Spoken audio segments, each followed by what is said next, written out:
Tuesday. How y'all feeling? Hey, put one right there. Hey, good to see you this right morning. there. Good to see you this morning, Coach. Coach.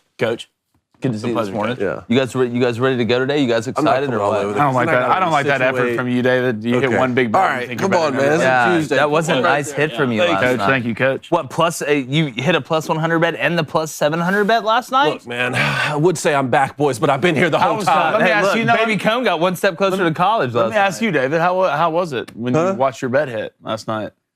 Look, here's the situation. I fell asleep in the fourth, all right? What? I fell asleep in the fourth. David, you watching can't this admit bet. that. So here's what happened. Game recap text from the wife in the morning. This is what I wake up Wow, to. that's so Game awesome. recap. I'm so lonely. Final score, 23-16, Cowboys win. Touchdown, Zeke Elliott rushing. Yes. CeeDee Lamb, pretty impressive one-handed grab for a touchdown, Yes. but still doesn't deserve wearing 88. Giants, Saquon Barkley, 20-yard rushing. Sterling Shepard got carted off. Oh, yeah, you hit your parlay, 3 exclamation marks. Happy Cone Laser Rocket Picks Tuesday. Dude, bro, Come on. You're winning hard, bro. What a way to start a day. That's love. You know, people say, what is love? Like, what makes it? You know, when they're like, oh my goodness, you know, Barb and Thomas have been together for 63 years. And you're like, how does that happen? That's how that happens. You know, it just, yeah. Sometimes you just win one, you know? Yeah. In the wife game, I just won one. That was great. You know, because emotionally last night, I just couldn't take it anymore. I'm down to the wire against Michael Knowles, trying to see this same game parlay You were missed by a never down yard to the or wire something. with Michael Knowles. Have you seen my last 2 weeks here? It doesn't Every matter. player on your team was injured. You beat me in fantasy. Well, so that's you weren't down to the wire last night. yeah, I was down. You were to like the wire. It was with 99%. Saquon. It's almost always down to the wire. He could have hit put from up 40 and a anywhere. half. He's not putting up 40. Emotionally, I 40 couldn't burger, take it, David. okay? And I had to fall asleep before that parlay just let me down. Like, I'm surprised that you could. I mean, you're a real dad when you got that parlay hanging in the wind and you can still lay your head down. Yeah, you know you got some real life responsibilities Yeah. when you're falling asleep. Adam in the just fourth wears quarter. you out. Yeah. Oh, that Reed's not there. It was me and the Frenchie last night. How'd that go? Great. Wait, how's the She's house? a soldier. Good. I'm protecting it, and so is she. So it wasn't a meet the parent situation yesterday when you got home. No, we did. We had to do the food for the wedding tasting yesterday. But Millie didn't mess up the house. No, What stood out to no. you? Shut. I don't even want to jinx it. I don't even want to put that in the universe. What stood out to you tasting wise? What's your favorite? Man, I'm gonna be honest with you. The shrimp and grits. Oh wow, not The Shrimp and the- grits? The shrimp and grits. Well, you know what? Don't come to the wedding then. Okay. If you're already over there making suggestions. That's and what you want. It's your day. you're not like. Well, you're the best man, so you got to come. told But me I not don't to need come. your Don't negativity you already. pretend like you're not going to be there. I want to come if you don't want me to come because I don't. Well, I don't need the whole I'm not a grits guy I mean, well, situation. what's 2 things you can't eat for breakfast, People and thoughts? David? What do It you was actually that. You can eat anything for breakfast. Huh? Anything. Anything for breakfast? Yeah. I don't think so. Can't eat lunch and dinner.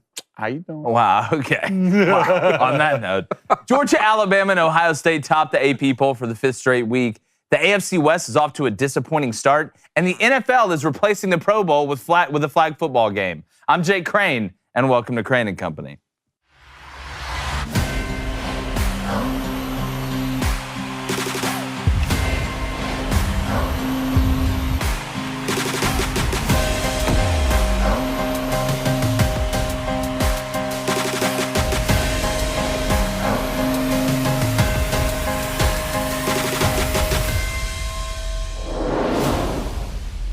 It's pretty safe to say that Georgia, Alabama, and Ohio State are a solid top 3 in the country right now. I think it's also safe to say there's a pretty good debate for the number 4 spot in the college football rankings. And this 4th place is worth way more than the Flint, Michigan Mega Bowl, even though that was important. Got Jackie Moon a job in the NBA.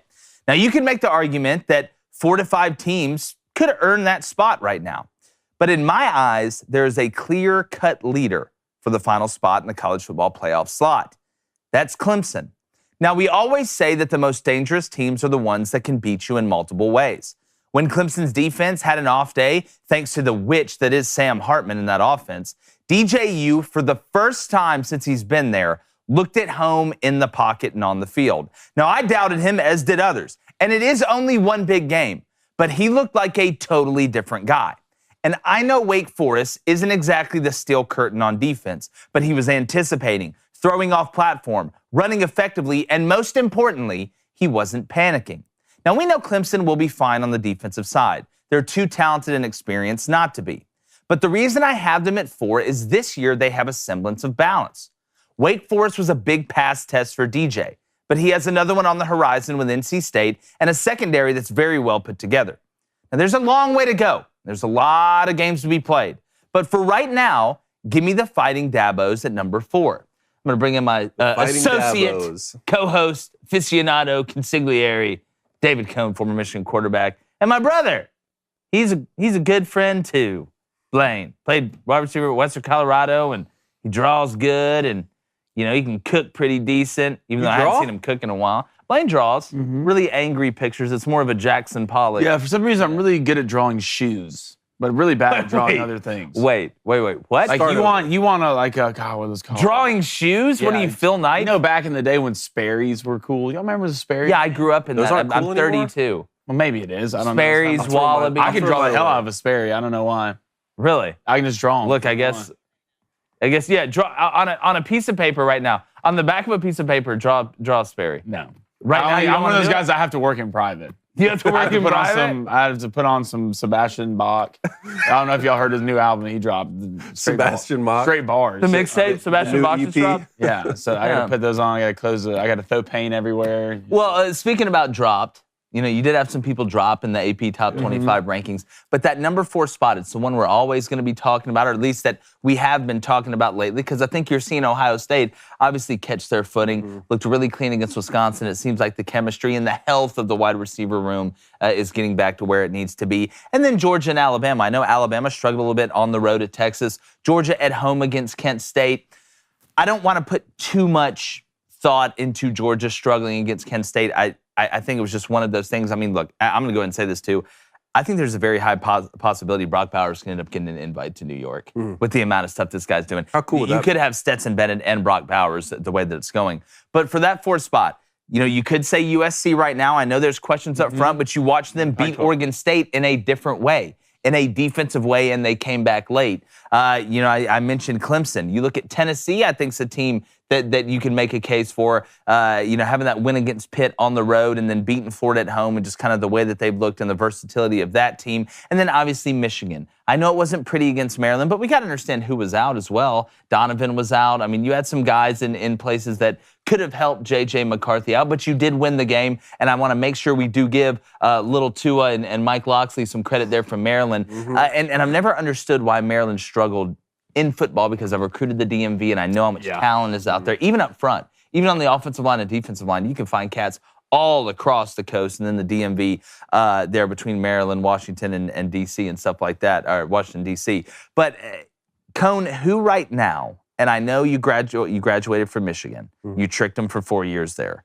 Still tricking them, baby. Still tricking them. Who do you have at number 4 right now? Okay, so you guys know how I feel about preseason and midseason polls. But it's about time. I don't think midseason polls and more preseason useless polls. than a hot dog straw, but Yeah. that's not to say it isn't still fun. Glizzy show. Okay, it is still fun, and those 3 spots that we were talking about at the top, I do think sort of have been solidified right now. Again, until one of these teams struggles, or maybe the Buckeyes find a way to lose one in the middle of the season, and that's what makes college football great. Like we were saying the other day, we got away with 3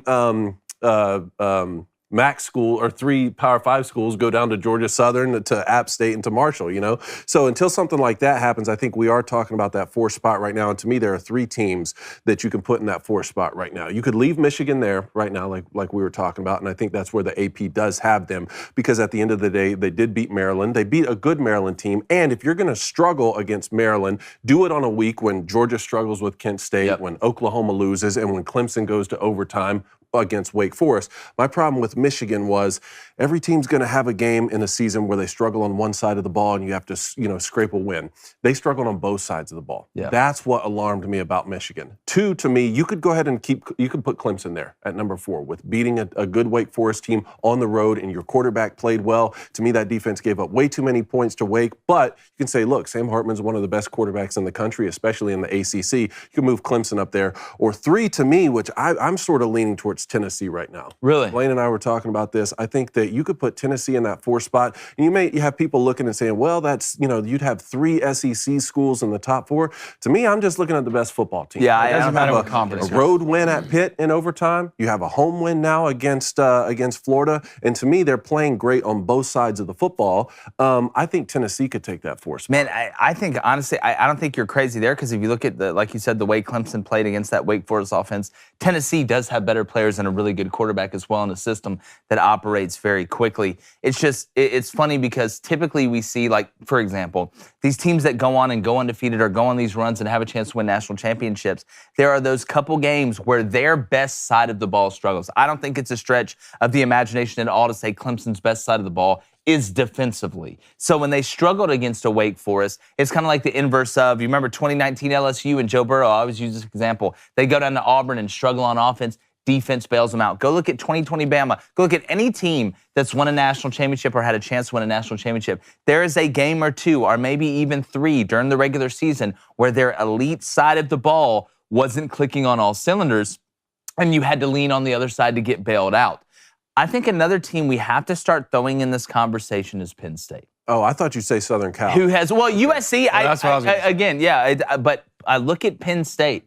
Who has better wins? I know Purdue hadn't gotten off to the hottest start. They just survived FAU, but that's still a good road win. Week 1, new season, new phone, who dis, going out there and winning. You go and beat a bad Auburn team but on the road, but it is an SEC team on the road, and you have experience at quarterback, a really good secondary, and the offensive line is seeming to figure it out. Now you play Northwestern, which is basically a scrimmage against the JV, the way it's been going lately for Northwestern. Hell, they can't even beat Southern Illinois right now. Shout out to the Salukis. But Blaine, you like USC. Well, I had Tennessee, but I think USC could. I think Tennessee's the 4th best team in the country, but I think USC could get there because they have the easiest road. I mean, you have to beat Utah on the road. That's what you have to do. I mean, you go through the schedule, this is who they got. Arizona State, that's a win. Washington State, that'll be a game, but I do think USC is better than them. You go to Utah, that'll be a great game, a high-scoring game. You go to Arizona, you're better than them. You're better in Cal. You're better in Colorado. You're better in UCLA, and we see what Notre Dame is. Yeah, I'd watch out for that Arizona game on the road, though. I know Arizona just went and got absolutely plastered by Plow. We're going to talk about one of our top performances there with Big Game You have Boomer. a conference championship. But yeah, you do. But this Arizona team, they're going to sneak up and beat somebody they're not supposed to. I don't think it'll be USC, though. I mean, if USC offensively plays like they do, and Delora great and teams Arizona can do what? Great teams do what? Can win in multiple ways. Win in multiple ways. But how many times can you expose yourself to that? I'm not saying they're not going to win that game. They'll probably be over a 14-point favorite, I would think, in that game if it keeps going how it is. But Arizona does have the capability of sneaking up on somebody. I'm just making that point. Well, I do think Tennessee is the 4th best team in the country. Yeah.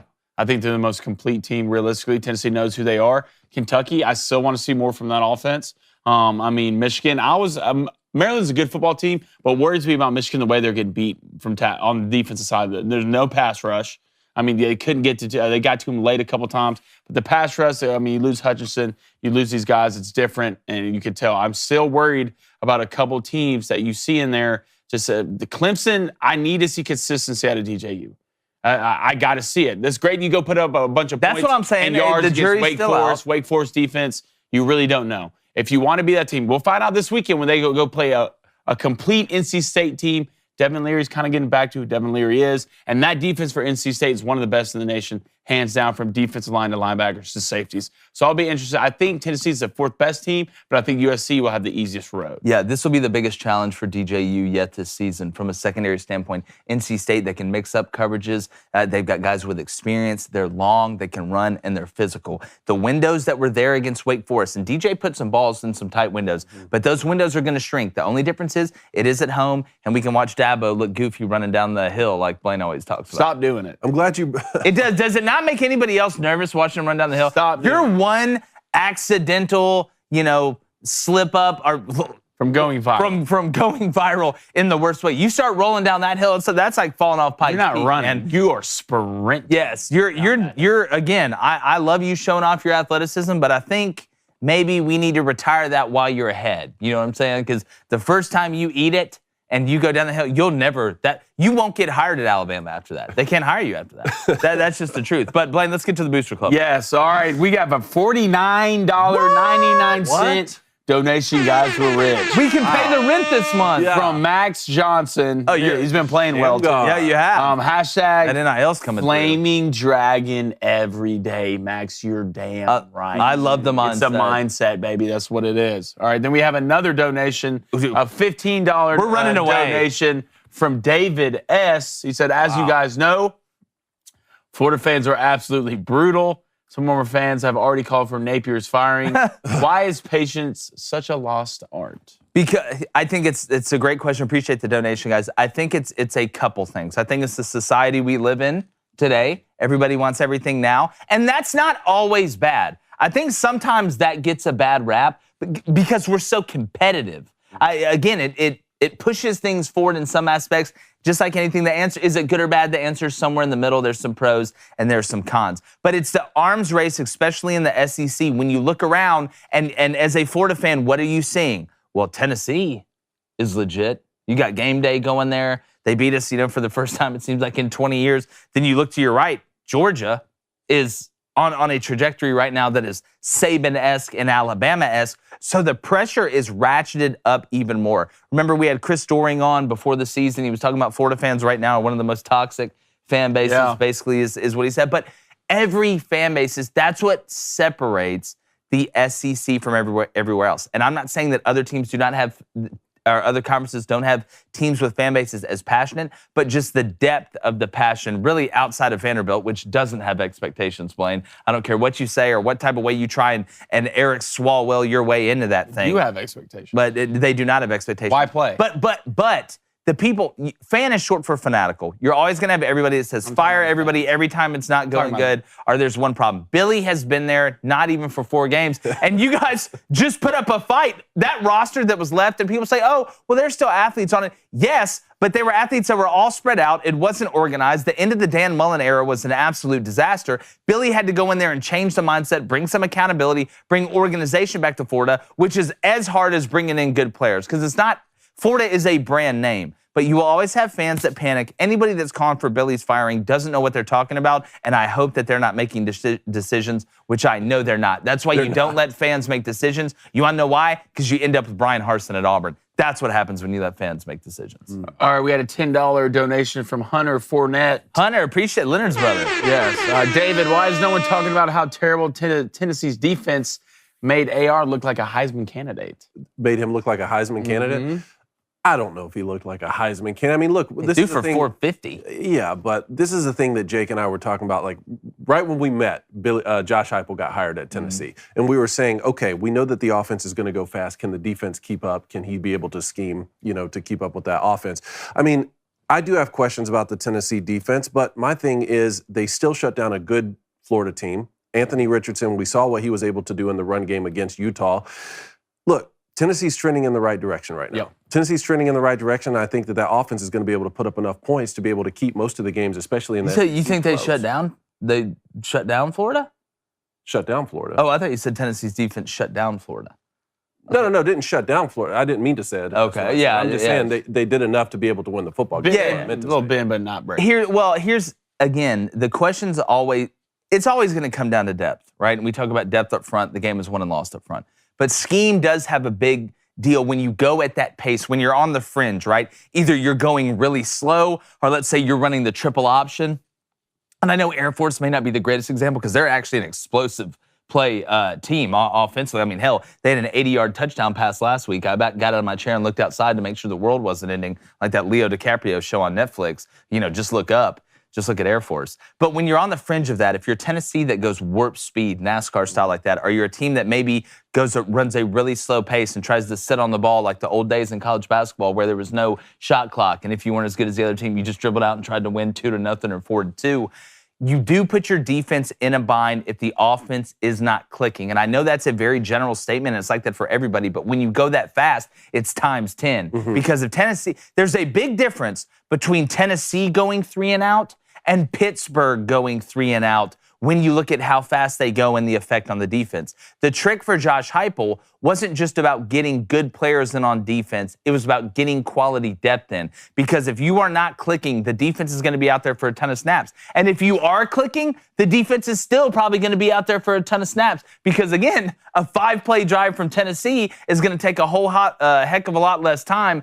than a 5-play drive from Pittsburgh. And I think you have seen Josh a little bit. And we talked about this from the offseason. Slow down a tad in some of these games, and not just when you get a lead. He'll press the gas when they smell blood, or they get momentum, or they get through that first down. What do we always hear? What do all these guys say? We got to get to the first down. If we get to the first down, then we're going to start going super fast. But I've seen Josh, and the SEC has a way of doing this, kind of take his foot off the gas a little bit from a pace standpoint in some of these big games once he feels that the defense may have been on the field for too long. That's how you're going to be able to get past Bama. That's how you're going to have a chance against Georgia, because you cannot empty the gas tank in the first half. And I think we saw that from Tennessee early in while Heupel was there, because they didn't have the numbers on defense. Yeah, and I think making him look like Anthony Richardson look like a Heisman Trophy candidate. We were saying after the Utah game, he could be a Heisman Trophy candidate. He's that I don't think good. there's any embarrassment in that. They won the football game, and some of those scores were late in the game, and Florida was able to get an onside kick. You still sacked him once. You still got a turnover and kept him to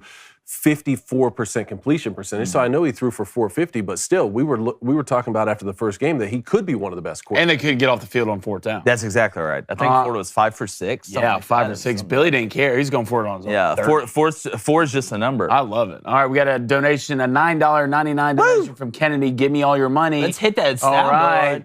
He says, when watching Monday Night Football, do you ever tune into the Manning broadcast, or is their commentary just too much? No, I like the Mannings. I think it's a good vibe. I kind of go back and forth. I like listening to Troy Aikman. I think Troy Aikman does a good job. Even when he makes a mistake, he's able to own it. Am I the biggest Joe Buck fan?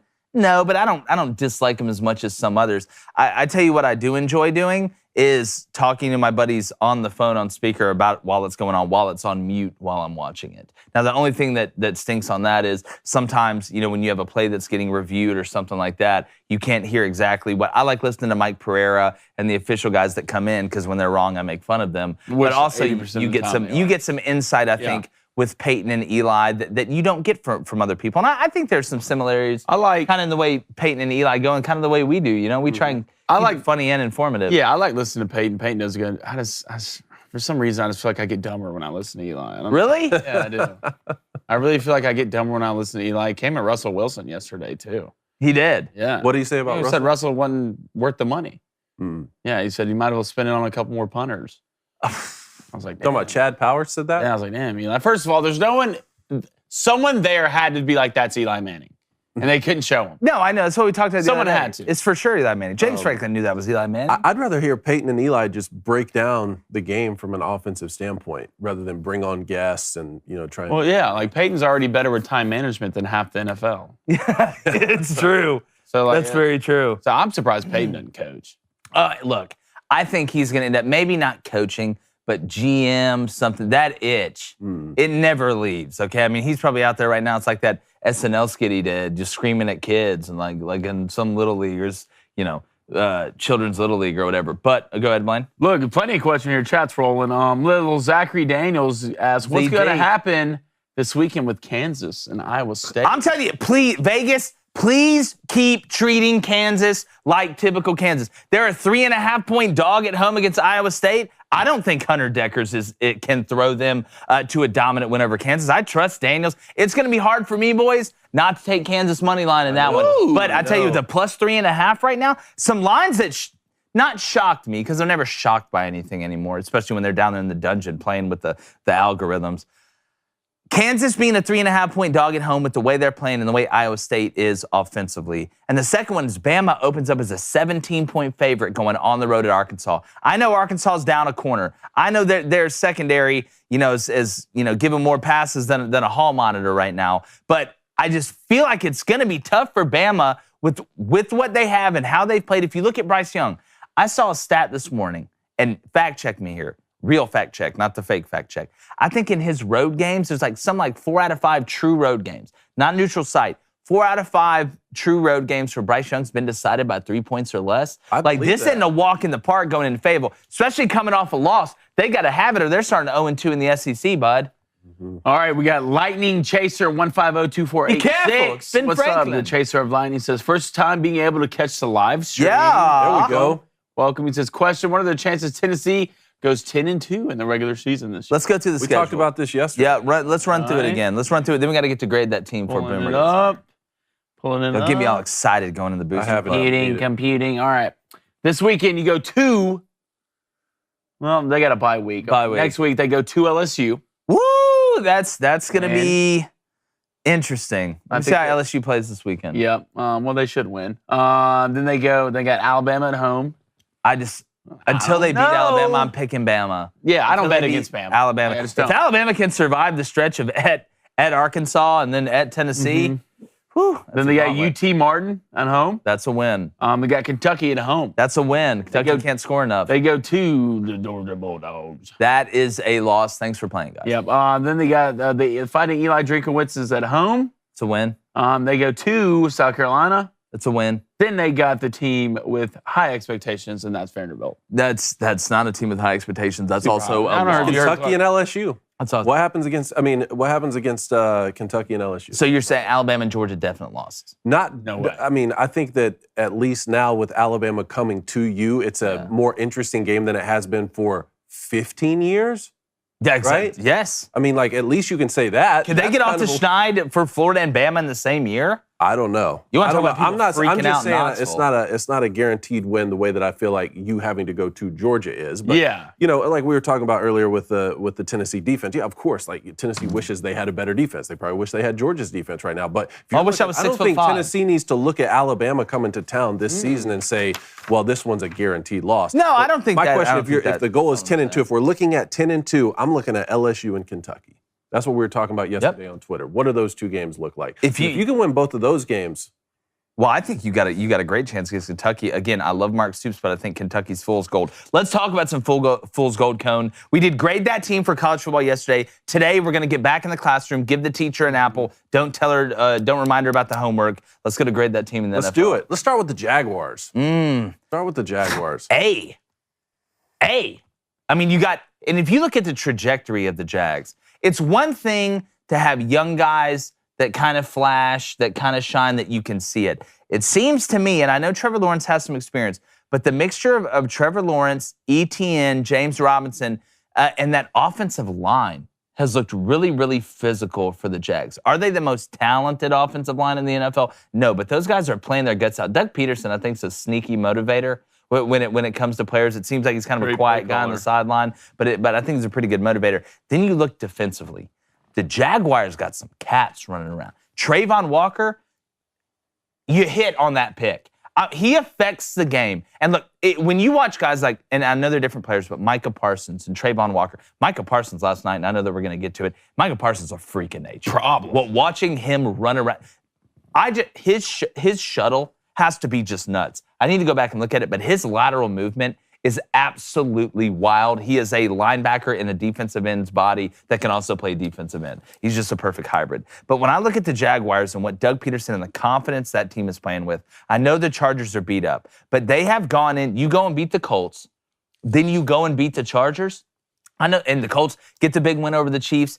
I'm telling you right now, the Jaguars may win that division. They may win that That's division. not a stretch at all. I think the Jaguars are a good football team, man. I mean, think about, you got Walker, and who else? You got Devin Lloyd. Yep. From Utah is coming leading your That's a solid. and tackles, front seven. leading your team in tackles right now. What else did you? You signed Christian Kirk for a lot of money. A lot of people were questioning it. Christian Kirk right now is playing up to that contract. And the biggest thing for me, all of it, is Trevor Lawrence is growing. Yeah. That's what he's doing. And Doug Peterson has done a great job since day one of putting in the system that fits Trevor Lawrence. He's got him on the Easy move. throws. He's getting easy throws. Boot games. Trevor Lawrence is so much better on the move. That's what I was going to ask you. Is he a top 5 quarterback throwing on the run? I'd have to really go back. But like, left and right. Even at Clemson, he was like Trevor Lawrence on the move and he breaks the pocket is a natural thrower. How long? And I want to see Hunter Renfro's contract, but how long before Hunter Renfro ends up at the Jaguars with? You think that'll happen too? Oh, I think it'll happen. It's so fun to watch this kid take that next step because we were saying, could he have that like second year, third year breakout like a Josh Allen type, or will he start to plateau? And I think some of the announcers made a good point the other day because Doug Peterson coming in was a fantastic hire for this football team, former Super Bowl. It was great stability after what happened with Urban Meyer. Exactly. And they said when you have someone like Trevor Lawrence that you've gone out, you've drafted your number 1 quarterback, you believe in him for the future, he's too important to leave to an experiment. Yeah. You know, like Urban Meyer, it was an experiment, right? We didn't know what was going to happen. Maybe he ends up blowing it out of the water in the NFL and just like he did in college, or I don't think anybody thought the floor with what happened with Urban Meyer in the NFL was quite as low as what actually happened, but still, it was an experiment. And I think they said, you know, Doug Peterson, someone who comes in, runs the West Coast offense, right? There's no gimmicks involved. We don't want to trust Trevor Lawrence, you know, number 1 overall pick to an experiment. Yep. Let's go to the next one. All right. Saints. Lost at the Panthers. I've got to go. I believe they're 1-2 right now, correct? After having to come back and beat the Falcons. I know the Falcons are 2-1. They're doing the worst job of tanking ever after doing the best job of trying to hide it after blowing it week 1. I've got to go D. I know Jameis is a little beat up, okay, but offensively, I mean, they're struggling. I mean, you do have weapons. I know Olave came on last week, but it just seems that the Saints are able to move the ball really well in between the 20s, but when they get in the red zone, where you are paid for, right, or what you are paid for as a play caller, whether it's offense or defense, there's 2 things you're paid to do. Convert on third down or stop somebody on third down, or score touchdowns in the red zone or hold them to field goals in the red zone. And right now, when the Saints come marching into the red zone, they're not marching into the end zone. They're actually stuck and having to retreat and kick field goals, and Will Lutz hasn't been very good to start the year. So the Saints right now, when it comes down to, and it's like this light comes on in the fourth quarter where they're like, oh no, now we've really got to score. It seems to me, and I know the defense is, it's been surprising to see the defense struggle with Dennis Allen as a head coach, with guys like Cam Jordan, and you had Honey Badger coming back home. But I think the Saints right now, it's a D. I have not been very impressed with what I've seen. I like Dennis Allen. I think he's a good coach. Yeah. I know that Sean Payton's talked about coming back if it's the right organization. I don't think he's coming back to New Orleans. But right now, the Saints don't look like a team to me that can really compete because they can't convert where it matters the most, and that's in the red zone. I mean, it's not like you don't have players. Mm-hmm. Oh, no, you have players. Guys. I mean, Chris Olave, Michael Thomas, Jarvis Landry, Traquan Smith. Taysom Hill. I mean, where's Alvin Kamara? Where's Alvin Kamara? I mean, you give him a 5-year, $75 million guaranteed contract in 2020, and the guy barely plays. I mean, he's got 24 carries. I know he sat out in a game, but you go back to last year, he's not getting red zone touches. Where's Alvin almost most dangerous at? Catching the ball out of the backfield. I was going to say with Simon You have to build your offense around Alvin Kamara, who's one of the best backs in the league. But instead, you go out there and you throw it 50 times with Jameis, and you get upset when he throws 3 interceptions. Jameis is that guy. Jameis makes those mistakes. You have to find an identity for this football team. Quit putting Taysom Hill at quarterback. Leave Jameis back there. Feed Alvin Kamara and trust your receiver and start running the play action game that we're used to watching with the Saints. I don't agree with don't put Taysom Hill at quarterback. I think there's spots where you could put him in there. We've seen it. We saw it against the Falcons. It worked pretty effectively. I don't know. I feel like Taysom's kind of a glue guy a little bit. And Jameis is going to get hurt like he always says. He's already hurt. He's got fractures in his back. It's spinal. Spinal. Yeah, but we'll hit the shouldn't be your backup. Andy Dalton time. Yeah, that's exactly right. We'll hit the rest to grade that team, but we want to bring in our buddy Big Game Boomer. It's that time of week. The list is like Santa Claus with all the lists. Boomer, what's up, man? What's up, guys? How's it going? Going good. Appreciate you hopping on early this morning once again on a Tuesday. We're turning up. Yeah, man. Crazy weekend of college football. It was a crazy weekend. And just your thoughts real quick. What kind of stood out to you a little bit? It's an unpredictable sport, man. Like K-State losing to Tulane last week and then coming in and just running all over OU's just was wild. I mean, the A&M Arkansas game was crazy as well.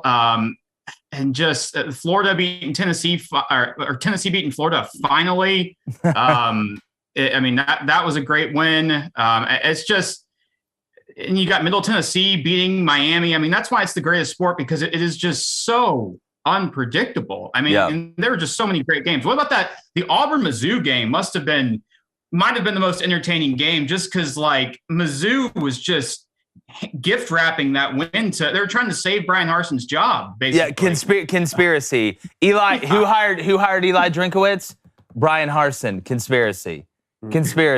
I'm just calling it. All right. I'm not saying we'll find out now. I'm not saying we'll find out 10 years from now, but hundreds of years when we're in flying cars and Vanderbilt has expectations, it will come out that game was gift wrapped and handed to Auburn. But Big Game Boomer, we always go over a different list each week. We wanted our top 5 week 4 performances. Could be offense, could be defense, could be special teams. Hell, it could be the cheer team. I don't know. You could have picked what you wanted. Let's go through your list. It's right there on the screen. Go 5-1 if you don't mind. Yeah. So I did top 5 best quarterback performances of the week. So I've got Sam Hartman coming in at 5. And if you watch that game, I mean, that was one of the most entertaining games probably of the day. 6 touchdown passes. I swear, that RPO that they run, it seems like he's holding the ball in the running back's gut for like 4 or 5 seconds before he decides to throw it. But great job by him. Really kind of exposed the Clemson secondary, which had some guys out. Jalen Daniels at Kansas. Yep. My man is absolutely tearing it up. Yes, it was against Duke, but I mean, he can throw the ball. He can run the ball. I mean, 300 yards passing. Kansas, it's time to start talking about Kansas. They got to be in the top 25. DJ Uiagalelei, I've got him at 3. As much criticism as this guy takes, the dude came out and played well against Wake Forest, which Wake Forest defense may be the worst I've ever seen, but he was able to make some big throws and, threw 5 touchdown passes and really came up clutch when they needed him. Then number 2, I've got Chase Cunningham at Middle Tennessee, beating Miami. I mean, the guy just was dropping bombs. I mean, a 98-yard touchdown pass, 71 yards, 69. I mean, he was lighting up Miami's secondary and playing in front of a crowd of like 20 people. It was really impressive. Then I've got just Hendon Hooker, just with everything on the line, with playing against your rival Florida that you've just struggled to beat. He's able to do it in the air, on the ground. You don't have your best receiver in Cedric Tillman, and he was able to get it done. I mean, it seemed like every time you kind of thought that Florida was going to kind of really win, and like they have in the last 5 or 6 years, he came up big. Yeah. And he deserves to be in the Heisman, conversation as well. So those are my 5. Yeah, I agree. I think that list is pretty spot on. What Keaton did for Tennessee, coming in for an injured Cedric Tillman down the field, some of the catches he made, the one where he laid out and caught that ball, is so much more difficult than it looks with the helmet and pads on. That was a huge step in for a guy in Cedric Tillman we know is a huge part of that offense. Let's go ahead and put our 5 up there. We kind of went all position encompassed. Let's go ahead and throw that graphic up there. Number 5, Cone, I'll let you take that, being it is your alma mater. Yeah, I mean, Blake Corum, look, there were not many bright spots for the Michigan Wolverines this weekend on both sides of the football, but Blake Corum was certainly one of them. And one of the things that we've been hearing in the offseason was that, that offense won't look the same without Hassan Haskins on it. And I think Blake Corum stepped in and showed you just what he could do. I got to play with Mike Hart, and what always surprised me, or what I always loved about Mike Hart, is he's not going to take off for a 99-yard touchdown, right? Yeah. What Mike Hart would do is turn 2-yard gains into 4-yard gains. Mike Hart would turn 2-yard losses into 2-yard gains. A lot of doubles. That's invaluable as a running back, right? Keeps you out of 3rd and long. Blake Corum is that type of back, and that was one of the very few bright spots for Michigan this week. Yeah, and he always makes the first guy miss. How do you judge a good back? He makes the first guy miss. Now, that's not necessarily saying that he just jukes him out of his shoes, but it's running through that arm tackle into that second tackle to take it from a 2-yard to a 4-yard gain, falling forward on that second hit, reading, hey, that first read may not be there even in gap scheme. Let me find a way to get some positive yardage, or if I get hit early, spinning off. We used to call it the SH blank blank drill that running backs used to do, where right when you get handed the ball, you hit them with the pad and they got to spin off it and feel that contact. It's a running back drill that everybody does. Always balanced. Reminds me a lot of Deuce Vaughn running the football. Now, Deuce Vaughn. I like the Mike Hart comp. Yeah, more like Mike Hart, and Deuce Vaughn's a lot shiftier. Yeah. But still, when I watch both of them run, I'm thinking what they add to the team is very similar. Yeah, well, it's like what Blaine said about Kansas State and Deuce Vaughn. Hand that child the ball. Let that infant go. Yeah, let him ride. Let that toddler ride. Number 4, DJU, again, against all odds, including including myself. He's got to continue to do it. Boomer, we're going to ask you about this NC State-Clemson game. I know those are two teams that you're somewhat close to in a good way, in a bad way, and in a middle way, I guess. But DJU, again, big performance. And this is a good call by you, David. I'll let Blaine take the first two. But Jaden Ott out of Cal had a huge day against an Arizona team. I was a little bit surprised that that the line wasn't closer in that game. I know that Cal looked decent against Notre Dame, but who really hasn't outside of North Carolina? And defensively, they got more problems in the math part of the ACT right now. Yeah, so but Jaden Ott had a huge day. Yeah, so he had, I think he had 274 yards rushing. Basically, he graded out at a 99.1, the highest grade for a running back since Kareem Hunt had a 99.9 like 3 years ago. Cal always stays with a really good back. Yeah. Like, and it's every 3 to 4 years. I mean, obviously Marshawn Lynch, and then you go down the list. I mean, they've had some guys that have gone in the NFL and had some good success. Jaden Ott is the guy that has a chance. Then Blaine, Hendon Hooker, a guy you've been really high on even before the season there at number 2. Another big performance, steady performance. Didn't really turn the ball over either. Steady Betty, Hendon Hooker, and without his best receiver, as BGG mentioned, in Cedric Tillman. But the guy had over 300 yards passing, over 100 yards rushing. And the thing about Hendon, I always like, man, the guy really rarely puts the ball in danger against good teams. He fits that identity. And hell, he just started last year, especially after the first game. He's experienced, but not super experienced, so he's only going to get better. Great job by Hendon right there. And then Adrian Martinez. This guy surprised everybody, I think. He threw for 250 yards, ran for 150 yards. And the one thing I liked about it, one, he stayed within himself. He didn't try to do too much. He fits that system well. And at the end of that game, he scored that last touchdown, got in front of the student section, and took a bow. Yeah, a gentleman and a scholar. Yeah, a gentleman and a scholar. Is Adrian Martinez proof that right now, the minute you leave Nebraska, you become a better football player? I want to see all the transfers from Nebraska and see like their stats and the improvement on it. Because look at Casey Thompson and Adrian Martinez, right? It's almost like the inverse when you watch a play. Last year, Adrian Martinez at Nebraska, you're turning the ball over, you're struggling, you're losing against a bad Illinois team. You look kind of befuddled. He goes to K-State there in Coach Kleiman with Deuce Vaughn, with kind of the identity of that team, and he's really blossomed, running somewhat similar things that he did last year. So I just think it showed you kind of where that Nebraska program is right now. But I think that was a good list of 5. Tell us in the comments. Make sure you like and subscribe. Who did we miss? Who would be your top? LSU's defense had a great performance. We talked about putting them in there as well. But at the end of the day, which I think CJ Stroud, you could put CJ Stroud as well. There were so many good ones. Back to that Jaden Ott kid, he had 274 rushing yards over Arizona, 134 after contact, and he's a true freshman. It's a good situation. Hit that portal. Hit that portal like Bachmeier just did. So he'll be playing for Alabama next. Enjoy being at Bama or Georgia next year. But BGB, let's talk about this NC State-Clemson game. You look at the secondary for NC State. We've talked about it. I feel like this game with Devin Leary, we haven't seen that. And I know he's kind of getting back to form, but that'll happen when you don't play great competition compared to what you played. We're going to find out a lot about whether DJU can keep it going consistency-wise, and whether Devin Leary can start becoming the guy that we thought he was going to be before the season. But, man, I just get low-scoring physical vibes from this game. Oh, yeah. Well, it's going to be the Hurricane. I'm not sure the track where it's tracking right now, but I'm pretty sure it's going to be over Clemson, South Carolina on Saturday.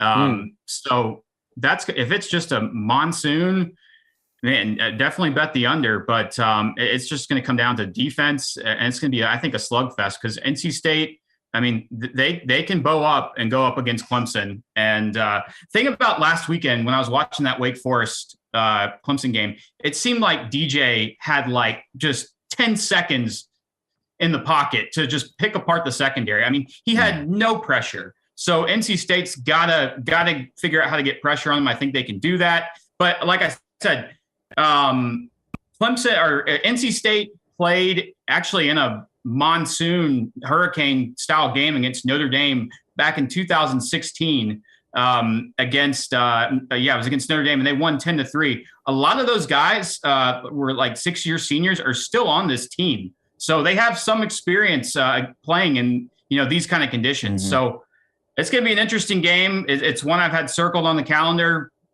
since the offseason began. And I mean, I think it's probably the biggest game of the year in the ACC. Yeah, if Clemson doesn't lose this one, I don't see them losing a game. 42.5 to over and under, and right now Clemson is -7 in this. They're -7. Minus All right. 7? I do want to ask you, Boone, before we get you out of here, Alabama and Arkansas, too. I mean, Bama opens up as a 17-point favorite on the road in Fayetteville. When you look at the SEC West, after losing to A&M, it's going to be very tough to go 0-2 in the SEC and then claw your way back up and try and finish in the top of the SEC West with what's coming down the pipe. What chance do you give Arkansas with the secondary that's not only been struggling, but right now it looks like you're going to be down a starting corner against an Alabama team that did not play well on the road last time? You know, Saban's been harping it, but when you look at Alabama on the road with Bryce Young, they played in some pretty tight games. Yeah, I mean, wasn't Bama a 17-point favorite against Texas? Wasn't that the line on that game? I think it was 20. I believe it was 20, 7. It started out at 17.5. Didn't it get up to 20 and a half? It was in the 17 to 20. I mean, yeah, it got up to so 20 and a probably half, moved a I little believe. bit, but I'm pretty sure it started at 17 and a half. No. Yeah, but I think the offense for Bama is starting to click. You know, they've had a couple tune-up games, and it kind of reminds me of last year. Arkansas gets out of a slugfest with A&M, has to then go to Athens and just get their butt kicked against the Georgia team just because they're so beat up. I mean, I hope this game is close, but I see Bama winning fairly comfortably just because I think Arkansas, you're right, with the secondary. I'm extremely concerned about it. But, I mean, we'll see. We'll see if KJ Jefferson – I mean, if you go back to that A&M game, I mean, there was a lot of chances that Arkansas should have won that football game. Yeah.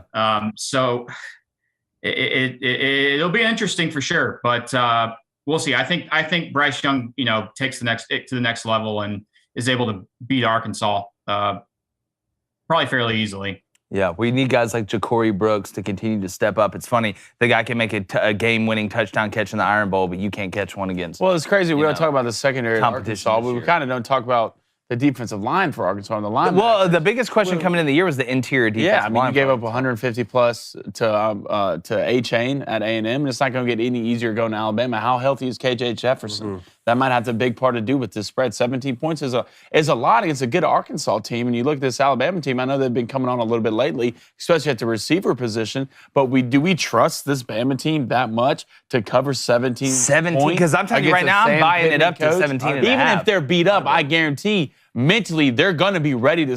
Coach Pittman will get these guys ready to play this game, and 17 is a lot of points, David. Mm-hmm. 17 is a lot of points. All right, I want to go to the great state of Michigan here. I know you have no love lost for the Wolverines.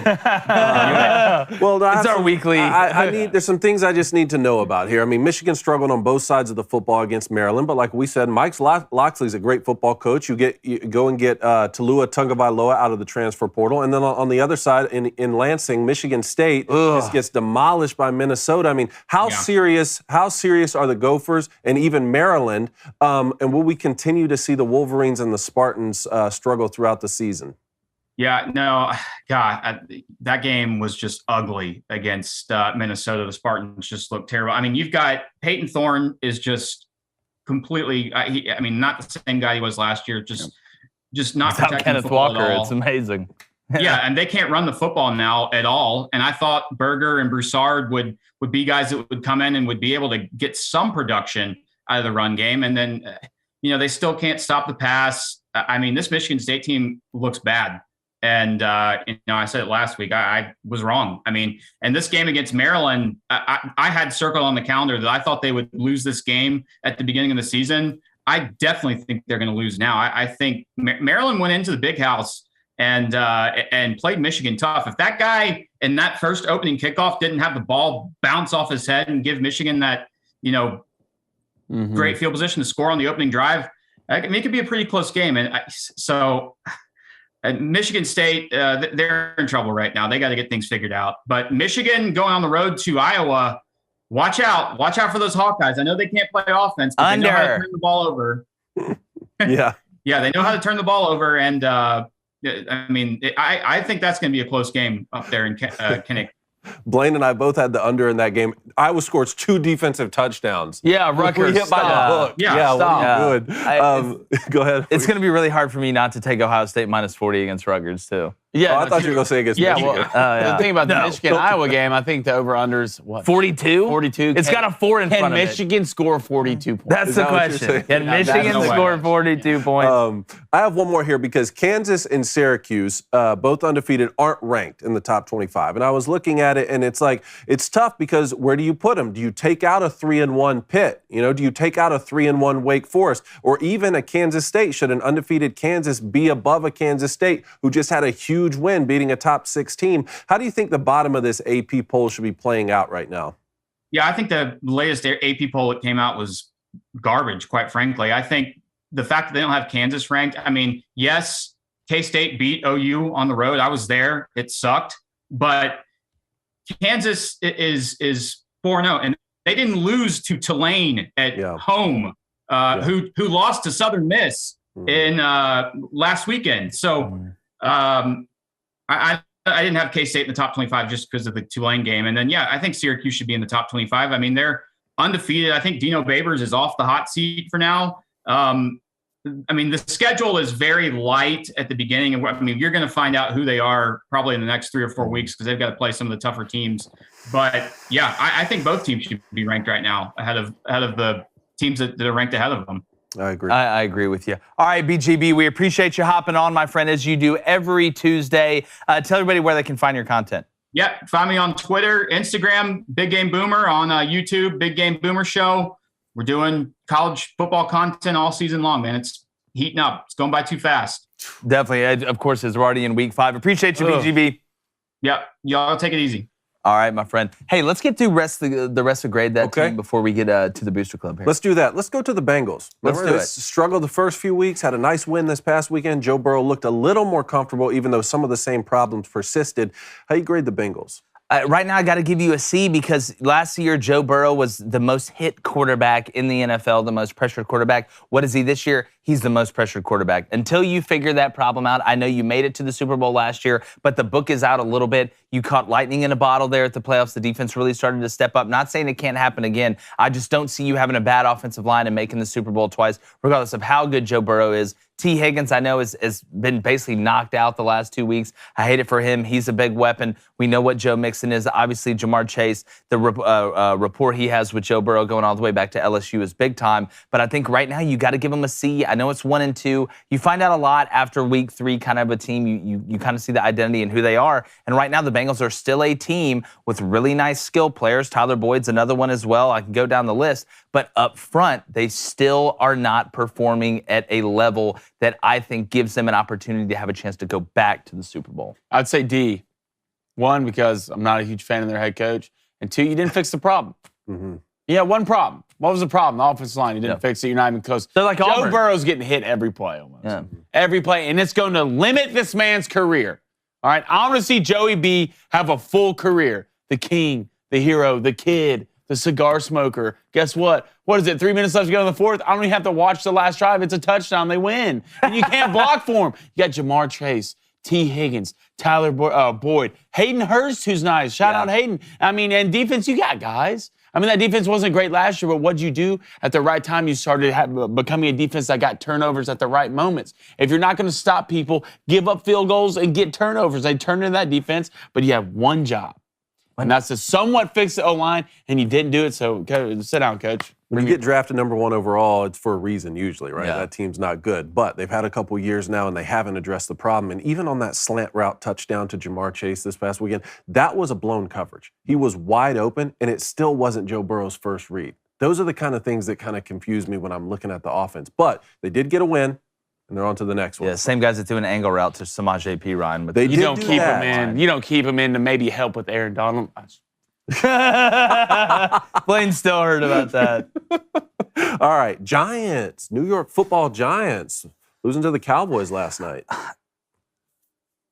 Okay, here's my thing on the Giants. And did I take a money line? Yes. Did I take Graham Gano to get over 1.5 field goals? Yes. And he it was did. a split. Should have happened first the first quarter, half. right? Did not happen in the first half? No, he missed it. The first one got blocked. Oh, that's right. I was like, great. Now Brian Daboll's not going to kick any other field goals. Yeah. And then they kick like 6 more field goals. We know Saquon. We know what he is. Sterling Shepard is proven. My thing with Daniel Jones, and they didn't exercise the 5th-year option yet, I feel like Daniel Jones has looked pretty decent, though. I would give the Giants a B. You're 2-1. Okay? In September, over the past 5 years, you're 3-14. You're 2-1. I know you lost. It's a #rush hour against the Cowboys. I got to give it up to Cooper Rush, that drive there at the end, him and CeeDee Lamb and Noah Brown, which I can't tell the difference between CeeDee Lamb and Noah Brown until I see the numbers on the jersey that caught the ball. It's either 85 or 80. Yeah. But I don't know how you give them less than a B with what Brian Daboll's done. I mean, you're 2-1, but you should be 3-0. And Justine, I blame you. I blame you for coming in here and gassing up the Giants, talking about how good they are. This is what happens when you get your head out over your skis. But I'll still give you a B. Brian Daboll's doing a good job. I think they've made some good moves, not only from a personnel standpoint. They will probably move on from Daniel Jones, even though he is playing the best football of his career in the NFL, which is not saying much. He looked good out of the pocket. Yeah. He did. Daniel Jones was on the wheels. run. I know he was on the run because he had to be. Yeah. That Cowboys front four. Yeah, well, I think that Giants O-line, too. That, too. I think it's a mixture. But look, Micah Parsons is an alien. I mean, just looking at him gives me Parkinson's. Even, DeMarcus Lawrence? Yeah. What, 3 sacks last night? Yeah. Hey, come here, you're mine. Yeah, freak. He's a predator. Dexter Lawrence, right? Or am I tripping? DeMarcus. DeMarcus Lawrence? Is there a Dexter Lawrence? Dexter Lawrence played at Clemson. All right, maybe I'm tripping. That's him. But I think I know who you're talking about. This won't be the last time I'm even wrong today, so yeah, it could be. I'm pretty sure it's DeMarcus Lawrence. DeMarcus Lawrence. Yeah. There we go. Well, people call him Dexter. Yeah, I'd give the One Giants time that happened. I'd give the Giants an A+. I did it. Dexter's laboratory. Yeah, that's why exactly he right. made that pocket last night. He said, "This is my laboratory." I'd give the Giants an A+. I don't think you're crazy to say that. You've won 2 games with Daniel Jones. Yeah, give Brian Daboll Coach of the Year. I mean, goodness gracious. Send him to Russia. Let's get it figured out. You think that'll prove to be a long-term hire? I think so. I mean, yeah, I like their identity. I think he knows how to use Daniel Jones to his full, capability. And that's first of all, Daniel Jones is a good runner. He's not scared to run. He'll take off. Dable gets him outside the pocket, and he's doing a great job by setting up with the run with Saquon Barkley. And it's not like they got players. I mean, hell, you got Sterling Shepard, you got Saquon. David Sills falls down yesterday on the pick. Kadarius Toney. Stop being the stereotype. Kadarius Toney was Sills. an absolute freak at Florida. He needs to get involved a little bit more in offense, Mm-hmm. in my opinion. But yeah, man, you're 2-1. You had a chance to win this game late in the fourth, so I feel like Dable's doing a great job right now. And if you're a Giants fan, you should be more than ecstatic about being 2-1 right now. Well, how about Cowboys? I don't have them on the list, but how do you That's feel the poll today. My poll today is Okay. Cooper Rush actually a good quarterback? Well, look at Is what they Dak were able to do in the overrated? run game last night.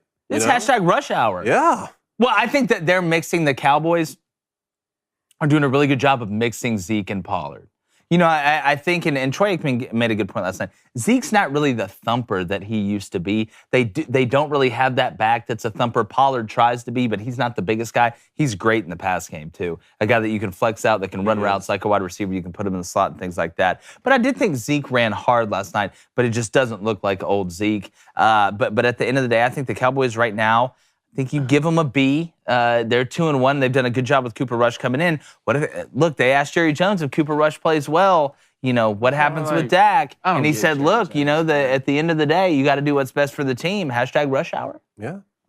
We've seen it there in Dallas before. Yeah, we Didn't have. Dak take Tony Romo's job? Look, an injury? Cooper Rush is not taking Dak Prescott's job. Immediately when Dak Prescott comes back, he will be the starter of the Cowboys. Even if Cooper Rush is What if they're undefeated? What if they're undefeated? Cowboys. and they lose? They're not going to be undefeated. What happens if the Cowboys are undefeated No. and then they come back What if they're Dak undefeated, starts and they Blaine? Let me lose? go look at this. No, let's look at it. No, What let's if look they're at it. undefeated? Look, let's put the magnifying glass on. We can look at Let me it. see. All right. Okay, you got the Commanders at home. Oh, you can command a win on that one. Okay, you go to the Rams. Okay, you may have to ram They're that one, too, vulnerable. but Okay, They're vulnerable. You go to the Eagles. You're gonna have That to one's fly- tough. Yeah, you're gonna have to fly in there and make That a one's decision. tough. Hell, I mean, you got the Lions at home. Who knows? You got to cage them. Then you go to the Bears. Give you that one. Yeah, you just Hey, got the Bears surprise, spread. surprise! You go to the Packers. Yeah, They can win that football game? No, they can't. Then you go to the Vikings. You can pillage The battle of who's Plunder the that. most mid. You know what? Kirk Then you got the Cousins Giants leads a at home. touchdown drive. Dak coming back against will the be the Lions. starting quarterback when they come back. You beat a Bengals team who doesn't look the same, and you beat a Giants team whose Daniel Jones is your quarterback. Rush, you'd be a great backup quarterback. Maybe it's a Jimmy G Well, situation. I just hope you're strapped to the tree if you're going to go out on such a limb to say that Dak Prescott's going to be the quarterback of the Cowboys. I'm just saying, what if Cooper Rush and them go on a run? And he's looking good. The team's excited. They believe. Zeke's looking good. Tony's looking good. Micah's looking good. Trayvon's looking good. Hell, Mike McCarthy looks like every sitcom dad ever of all time is looking good over in the sideline. King of Queens in here. He for sure. Is he Kevin James? I don't Cooper know. Rush, was that his name? Cooper Rush? Yeah, he played at Central Michigan. Cooper Rush is just another guy. All right, Dak is that guy. How for the Cowboys. dare you? Okay. Just another guy. Well, Is that what I am to you? No. Am I just another guy? You're my brother. That's just another guy? No, you're just my brother. I'm just your brother? You're sick. What do you want me to say? What do you want me to say? You're a What monster. do you want me to say? What do You're you a mean? monster. We have 2 minutes. Read me a question from the. We got a couple donations here. Yeah, let us know. Let me scroll back up. I Monster. think we have 3 The donations. beard's I'm just coming gonna back. go All ahead right, and the hit this. Hold Draco. Ooh, pulling out the glizzy, What do you getting know? busy. The glizzy gobbler. All right, not saying it's going to happen or anything, but if Kansas goes undefeated, What? you have to put them in the playoffs, right? Oh, please. They go Damn undefeated. right. Yeah. Oh, man, Can if you they go have Kansas undefeated- making the Final Four twice? If they in go the same undefeated, year? I'm writing a book If about Kansas it. makes it to the playoffs, I'm immediately cheering for them. I'm writing a book about yes. them. I'm immediately I will buy cheering. all the Kansas. I Yeah. will cheer. I will cheer as hard for them as I cheered against them. in Can you basketball. imagine number 1 Georgia versus number 4 Kansas? Murder. Murder. Yeah, it'll be slaughtering. Here's that schedule: Iowa State, TCU, Win-win. at Oklahoma, and at Baylor, back to back. Nah. And then Oklahoma State at home. Look, it's been a hey. What kind of run is that? It's a win. Look. You've already hit the over on the win totals for Yeah. the season. The way I look, that's how you judge it, We're right? playing with house money, baby. House money. House If money. I'm Coach Leopold, I'm like, look, they said we're going to win how many games? Yeah. You know what? You know what? Just like when I go to McDonald's, double it. Yeah, if I'm Coach Leopold, I was like, I need $100 million. Yeah. How much money? No, if I'm Coach Leopold, I'm going to the governor of Kansas being like, how much money would you say that we have? He's like, what do you mean we? It's like, Kansas. Yeah. How much money do we have? They're like $37. Yes. I'd be walking in the basketball gym. $37. I'd be walking in the basketball gym and be like, we're kind of, the head coach of Kansas, like, we're kind of on the same level. Yeah, Bill Self, come here. Yeah. You know the difference between me and you? One of us doesn't have any NCAA violations. Exactly. All right, let's go to Owen Donahue. Give me your money, $5. OD. He says, what do you think about Texas Tech versus Kansas State? Going to be one of the best games. Look, do we have a little is there a little hangover from K-State and Oklahoma? But you could say, is there a little hangover from Texas Tech beating Texas at home? I think this game is going to be somewhat low scoring. Where You've is had it 2 again? teams. It's at Kansas State, I believe. I believe it's at Kansas State. Competing. You have 2 teams that put up some pretty high numbers. Texas Tech dropped a 37-piece with a honey biscuit and a side of fries. And then obviously you had K-State that went into Oklahoma I immediately and got dropped some hungry. I love honey biscuit biscuit. that they didn't overcook like Lincoln did when he was there against OU. I like Kansas game- State to win this game, but I feel like it may be low scoring. I feel like this so? maybe kind of win this Low game. scoring. You know, it's like one of those games, like people look at TCU, Oklahoma, they're like, Kansas State. yeah, people look at TCU, Oklahoma, they're like, take the over. And, you know, you would think, like, yeah, man, that looks, but there's always a couple games in the Big 12 against teams that are really good on offense that you look up in the third quarter, it's like 13 to 10. 56.5 is the over-under for the Texas Tech-Kansas State game. 56 and a half. I just don't like I want to it. hit that over so bad, but I'm not going to touch it. Yeah, I don't want to touch it. I don't want to touch it. All right, we have another donation from Wow. Drew Stein. Love it, Drew. Stein. $1.99 donation. He says, Cone, respectfully. I hate you. Cone, respectfully, he says, 8.1 yards per carry is not struggling for Michigan against Maryland. I think I this said- is back in the show a little bit. Oh, well, I said Blake Corum was the one bright spot. Yeah. One bright spot. No, Yeah. my thing with Michigan the other day was, look, on 3rd and 5, I don't need to see 3 wide receivers 20-plus yard downfield. I don't need J.J. McCarthy running around in the backfield like he's Fran Tarkington. And what I'll tell him, too, is that I am grading Michigan. I'm sitting there with this folder, grading all the teams, but I'm grading Michigan a lot different than what Michigan fans are grading. I'm not grading against Maryland. I'm saying, would this play right here work against Ohio? Yeah. Is this going to work come Thanksgiving? That's what I'm asking. And a lot of the stuff that I saw, it's not going to work when you're playing bigger teams, especially when you're playing them on the road. So, look, 8.1 yards a carry, Blake Corum is an unbelievable back, but to me, they didn't look good. They didn't look comfortable on both sides of the football. I want to see J.J. McCarthy complete 7-yard passes on 3rd and 4 consistently. Am I wrong? No, I don't think you're wrong there at all. All right, we're going to go to Cal Kennedy. What's up, Cal? Hold on, I got one for him, too. Yeah. Hit it. Yeah. First of all, Kyle is an Arkansas fan, I'm pretty sure. So calm down. Make sure on that. Kyle. Let's make sure on that. Calm down. All right, take a seat. You're safe here. You want some water, sit on the the trust couch. tree. Is he How does freaking that out make there? you feel? All right, how does that make you feel? And we're going back to a little bit of Arkansas and Bama talk. And he says, take Bama. I've seen better competitiveness out of first graders playing jackpot than Arkansas. Kyle, don't go down this don't road. do that, Don't man. do this. Don't quit on your team. Kyle, you're too smart. Kyle, you followed us long enough. You're too smart for this. I know you're upset. Look, is producer Addie upset? Yeah. Did she come in here crying earlier this morning, spilling her guts and talking about how upset she is? Yes. I know there's a lot of momentum in Arkansas. But here's what I want you to remember. I want you to remember one name. Chad Morris. Remember how bad that was?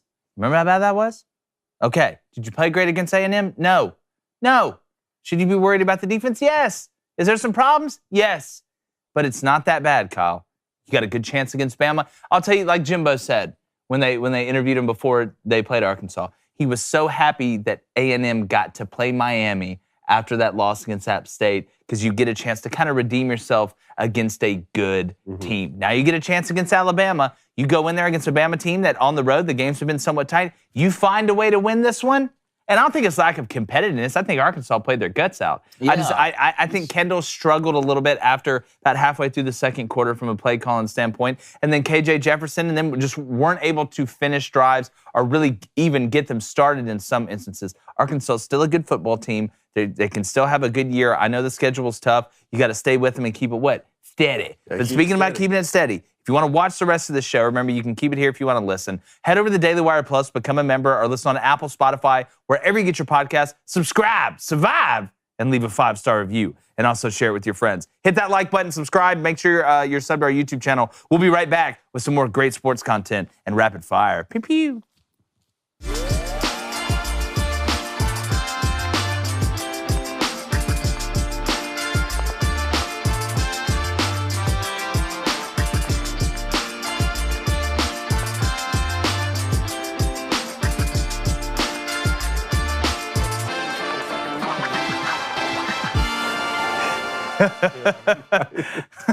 We were just laughing about certain things.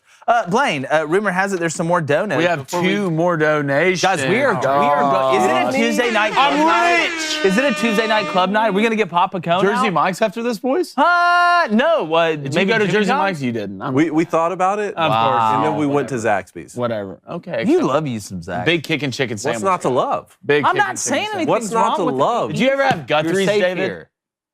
No. Guthrie's is absolute flames. Guthrie's, Am I missing out? Guthrie's a lot better than The that. special Raising sauce. Cane's. Oh, it's amazing. It puts the special in the word special. Okay, let's go. Justin Decker, $2 donation. Appreciate it, Justin. He says, Oh, here we go. no, it's fine. I was thinking about something else. Oh. Yeah. Tennessee feels really 2013 Auburnish. Well, they're going to need some No. witchery to get in there. No. They're going to need, look, What do you Auburn guys needed a kick six in the Yeah. prayer and Jordan Hare. Yeah, Auburn just closed their eyes for 13 games. And both of those games, Auburn, so Georgia and Bama were at home in Jordan Hare. You still got to go to Georgia. But look, you never know until you know, but I got a feeling that I know. And the answer is no. All right, Owen Donahue, $2 donations. I appreciate you today, Owen. Vikings versus Saints. Who wins? The under. Yeah, well, I like the Vikings. Me too. Give me the Vikings. I like them too. All right, we want to go rapid fire? Let's go. Let's go rapid fire. Pew. Pew, pew. The NFL is replacing the Pro Bowl with a multi-day skills competition and a flag football game, to which I say they already had a skills competition and a flag football game. So what are we talking It's about? a good glance in the future of football. We can see what it looks like with flags on, with the way that the officials take care of the offense now.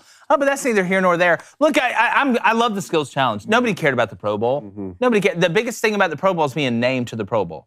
It's not even the game. The coolest thing I can remember about the Pro Bowl is when Sean Taylor almost just, knocked that punter's arms and legs off like Mr. Potato The Head. best. That's the thing. I love the skills challenge. It should be interesting to watch him play flag football. We talked about with the Pro Bowl, what should you do? Probably take the skills challenge, which you already have, and now use it as the Pro Bowl thing. I think it's a good idea. Yeah, me too. I just want to see one-on-ones. One-on-ones? Receiver DB, I want to see one-on-ones. Into like a ball pit. Like you fall in. Yeah, for sure. That too. I just want to see one-on-ones. I want to see Jalen Ramsey and Tyreek Hill go at it. I want to see Slay Jr. and Devontae Smith go at it. I want to see the best go against the best and compete. Can't they still get hurt doing that? This is my point. Everybody's like, well, no, the players could get hurt, so why even do it? I'm thinking, from now on the Pro Bowl, let's just announce them, hey, you were the best this season, and don't go do anything. What do you think the percentage of guys getting hurt playing in the Pro Bowl than doing one-on-one? Obviously, it's lower. I'm not saying that. I'm just saying I see skills competitions in other sports. The only one to me that's working is the home run derby. Guys don't even do the dunk contest. Yeah, well, the dunk contest LeBron James sucks. doing the dunk contest. Why ain't John Moran doing get hurt? Why would I go do the dunk contest when I could win the NBA? Because you want to be great. Why didn't John? Well, you already talked about John Moran. The dunk contest got because LeBron James started. He's the one who said, "No, I'm not going to do it. I'm scared to do it." Okay, so he ruined the dunk contest. The home run derby is the only one that's even fun to watch anymore. How long is it going to be before a guy breaks an ankle or tears an ACL or something running routes in the Pro Bowl skills competition? They're like, that's already happened. Not going to do it. Not going to do it. I've had to already. We're done with it. We're going to sit at home. Okay, we're going to just accept our award, mail it to me because I don't want to go out. We'll go on Jeopardy. Get hurt, and then we'll go on Jeopardy. Yeah. I don't hate that. Think about that. All right. Anyway, moving on. Who should Georgia Tech hire? I've got two names. One of them, number one, if I'm Todd Monken, I'm looking over at Georgia Tech like, nope, not doing it. Dan Lanning, at least you went out to Oregon. Okay, I know you had to play Georgia game one. You got that out of the way. Todd, I would not take the Georgia Tech job. I'm sorry. Not that it's a bad job, but right now, I don't think it's the right job. I got a name for you. And this guy, listen, guilt by association is a real thing, okay? But sometimes I think we overplay it. I love where this is going. Yeah. What a start. All right, so I was 17. No, Jeff Lebby, remember, he was at Baylor during the Art Browse thing and all that stuff. And that's kind of been something that people have hung over his head. I think Jeff Lebby at Georgia Tech would be a great hire for Georgia Tech. You go get a guy who's offensive-minded, who's unbelievably competent at putting together game plans, at getting personnel in there that fits his system, that will go up-tempo, so you got a little bit of a different flavor. I think Jeff Lebby would be a great hire for Georgia Tech. Really? I think that's who they should go get. He'll do his year at Oklahoma. Oklahoma's going to be fine. I know they had that loss last week at home against Kansas State. Still got a tough road to hoe there. Or, tough road to hoe. Yeah, I said that right. I thought I said it backwards. But I think Jeff Lebby would be the best fit at Georgia Tech. I really do. But, Blaine, who do you think they should hire? Look, this guy would be a great fit. The sooner the better. You need to go get him. You need to go get him right now. That's Brian Harsin. That's who you know to get. Go get him, guys. Y'all are perfect for each other. Stop. Right? He's at home in Auburn. Get out. Yeah. Get out. Cone, I'm gonna. The battle of mediocre. Cone, I'm gonna have to step in here. Get out. Please don't ever say that again. Go Jeff Collins, Brian Harsin, Spider-Man Jeff. Let's be honest. Do you want to have your program get brought back to below average? Then you call Brian Harsin and you get him out there. Don't do that, dude. I don't think he's wrong. Perfect fit. Look, it's great time. It's a great time. Brett Favre, copper fit. You cracked me up, man. Brett Favre, you cracked me up. Yes. Don Mattingly will not return to the Marlins in the MLB, and Tony La Russa will not return to the White Sox. What are your thoughts for these franchises? Well, Don, both huge names in the sport of baseball. We know how good of a player Don Mattingly was. Marlins, it's just, if Derek Jeter can't fix you, I don't know. You put that big, horribly ugly ballpark in there with the big thing in left center that looks like something that Willy Wonka was trying to build in his own factory. And it's disappointing because Florida people love baseball. Floridians love baseball. They just haven't been worth a crap, to be honest with you. And in the NL East, you've seen what the Braves have done. You've seen the Nats who played in a World Series. The Marlins just can't get over the schneid. And if Derek Jeter can't save you, I don't know who can. I don't know who can. There's one guy who can, but guess what? He's in Atlanta. His name's Alex Anthopoulos. Yeah, and Hugh Freeze. Get him in there, up-tempo on offense. Up-tempo. Small ball. You're talking about small ball, man. Look, we're hitting away from the shift. That's exactly. We'll be zone reading. What's the shift? Stealing bases. What's the shift? Suicide squeeze. Yeah, that's not a thing anymore. Oh, yeah, that went away. Yeah, it's gone forever. Yeah. When I think about the White Sox, I think about one thing. Ben, where are you going to buy him? Buy him, Ben. Let me coach. Let me coach. Let me bat fifth. You just want to bat fifth. You're not batting fifth. Come on, man. Come on. Well, Tony La Russa did have the health scare, and he also falls asleep in the first inning, so it's probably time for him to be done anyway. Yeah. Quit looking at me like that, Tony. Yeah. Why does Tony look like an old lemony? Tony just looks like he's mad on Christmas. Yeah. He looks like Ebenezer Scrooge. He just looks like he's mad on Christmas. He does look like Ebenezer Scrooge. Yeah. Great. Yeah. The hell of a career. It's Christmas, man. Cheer up. Yeah. We were talking to Ben's dad. He was like, I want Ozzy back. It's Christmas, man. Cheer up. What do you think about bringing Ozzy back? Yeah, that'd be a great fit for the White Sox. I think you're never wrong when you bring Ozzy back to anything. Yeah. Okay. All right. Canada has dropped their vax and mask mandates for professional athletes. Does this have anything to do with the MLB playoffs coming up, or just coincidence? It's never coincidence. And There's Kyrie, always on this front, Kyrie said he turned down a $100 million contract with the Nets to remain unvaxxed. Again, how much is your body worth? $100 million? 100 mil, man. And I'll have to look down and look at the serum and really get into the analytics of it. But look, at the end of the day, we all. Why did it take this long? Why did it take this long? Like, to me, it's one thing if you're like, all right, if you're sick or you have comorbidities or you're predisposed, makes sense, right? Makes sense. Professional athletes, that's like going in and being like, all right, we need to get people smarter about movies and how to make them. Let's get in here and teach Steven Spielberg. Like, it just doesn't, that's not the group you go for. It just doesn't make any sense. It doesn't. They're the most in shape people on the planet. That's why they're professional athletes. Well, you go to the Blue Jays thing. Well, I don't understand why. Why now? You trying to win or what? Yeah, it's backwards, Keep it. right? Yeah. Certain guys won't be able to come play. Yeah, that's true. So you trying to win or what? Look, I mean, first of all, Trudeau should be in jail. Let's be honest here. He should be in jail. The dude's a dictator. And I don't want to go further than that. Tell him to bring you his play. Bring me your playbook for sure. But hey, can we just do this after the playoffs? You know what I'm saying? Like, if they have to come play here, I don't want certain guys playing. Yeah. Canadians, if it's not a hockey, they're not trying to win. And for $100 million, what? I'm not even going to ask what's in that needle. Give it to me.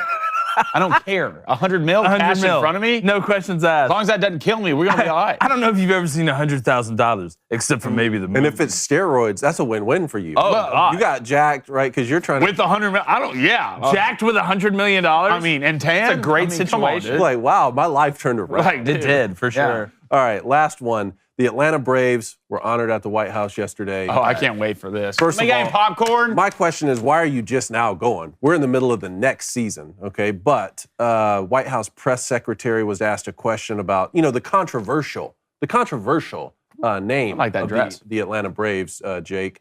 What are we doing here? Can we grow up? I'm rifling through papers trying not to lose Yeah. control. But let's play the clip of this lady that just talks in circles. Let's play the clip. The president hosting the Atlanta Braves today. Wondering if you or the president has any thoughts about some of the controversial about the team name, the Braves name, the so-called tomahawk chop. Any thoughts on The so-called. So, look, we believe that it's important to have this conversation. And Native American and indigenous voices, they should be at the center of this conversation. That is something that the president believes, that's something that this administration believes, and he has consistently emphasized that all people deserve to be treated with dignity and respect. You hear that often from this president. The same is true here, and we should listen to Native American and indigenous people who are the most impacted by this. Okay, that's Karine Jean-Pierre, the press secretary for the White House, which is a job I do not envy. Here's what I want to say about this whole mascot situation. I don't understand how it's an insult to name one of your most prized possessions. The Atlanta Braves in the state of Georgia is a huge brand and product. And to be named the Braves and to do the tomahawk chop, how is that not a compliment? Why do we take everything you think they're making fun of?